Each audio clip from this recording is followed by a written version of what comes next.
Hi, I'm Jim Mintrett, Director of the Purdue Center for Commercial Agriculture, and joining me today is my colleague, Michael Langemeyer, who's the Associate Director of the Center. And we want to talk a little bit about late planting decisions because crop insurance deadlines are rapidly approaching. Crop planting progress here in the Eastern Corn Belt has been running behind normal, and the late planting dates for corn and soybeans come up pretty quickly. And Michael, what is the late planting date, final planting date actually, for corn here in Indiana? June 5th. And what does that really mean? What does final planting date actually mean? June 5th is essentially the date at which you still have the maximum coverage. And so, for example, if you had 85% coverage level, to maintain that 85% coverage level on corn, you need to plant corn by June 5th. And if you plant after June 5th, you can do that correctly? Yes, you can plant after June 5th, but your coverage level goes down 1% per day over the next 25 days. And so the final planting date's June 5th, so from June 6th to June 30th, depending on how long before you plant, your coverage is going to drop 1% per day.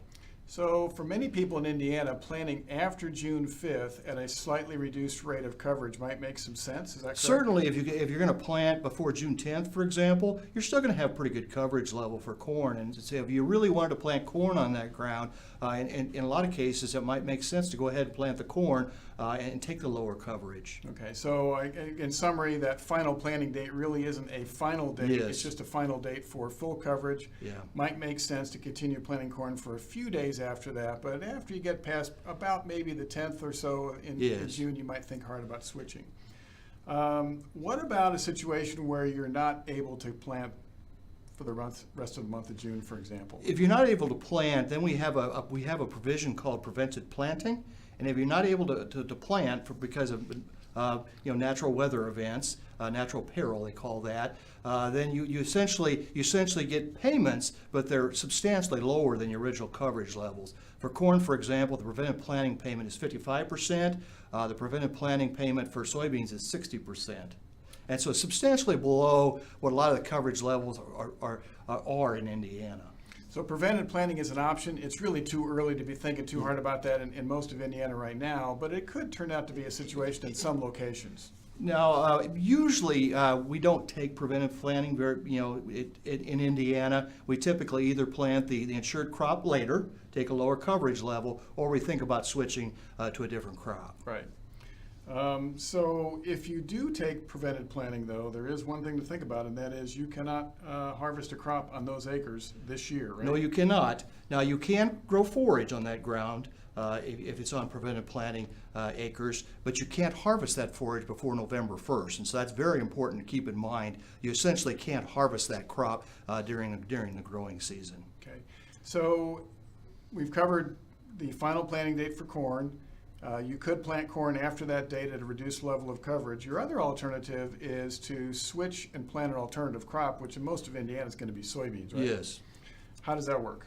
If you let's say it was June 15th and you thought, I'm just not going to be able to get this corn planted. It's too late to plant corn. My yields are going to be substantially lower because I'm planting on June 15th rather than my ideal planting time. And a reduced level of insurance coverage, which right? may be mid-May. You could say, well, I'm going to grow soybeans in that ground instead of corn. Essentially, what happens is your coverage level switches to the soybean crop. And if you plant it, in your example, June 15th, you'd still have full coverage on the soybeans, and that would continue up until June 20th, yes, which is the final planting date for soybeans here in Indiana. Yeah, the final planting date for soybeans is June 20th, and again, there's a late planting period for soybeans, but the final planting date is June 20th. Just like corn, if you plant soybeans after that date, your coverage is reduced 1% per day. Okay, and so how far out can you go on soybeans? You can go farther than you can with corn, obviously. Yeah, it's 25 days. It's just like corn, and so you take 25 days on to June 20th. You're looking at mid-July. Okay, and by that time, your coverage level gets reduced pretty substantially. Yes. So that's a consideration, Yeah. and obviously in much of Indiana, when you plant that late, frost is a consideration in the fall as well. At that time, then you start thinking about preventive planting, perhaps. Okay. So in summary, it's not too late to plant either corn or soybeans in Indiana. The final planting date for corn's coming up here on 5th of June.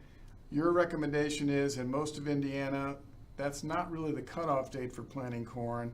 It's just the cutoff date for maximum insurance coverage. And so for a lot of people, if they have an opportunity to plant corn, perhaps between the 5th and the 10th, maybe the 12th, depending on location, still planting corn might be a pretty At good least alternative. seriously consider still planting corn. You have to take a look at budgets and see what your late planting corn is going to, what that's going to receive in terms of net income, and compare that to soybeans. But for a lot of people, I think it's still going to be prudent to take a close look at still planting corn. It's when you start getting 2-3 weeks out past that final planting date is when you really in a tight spot, and it's probably not possible to plant corn. All right.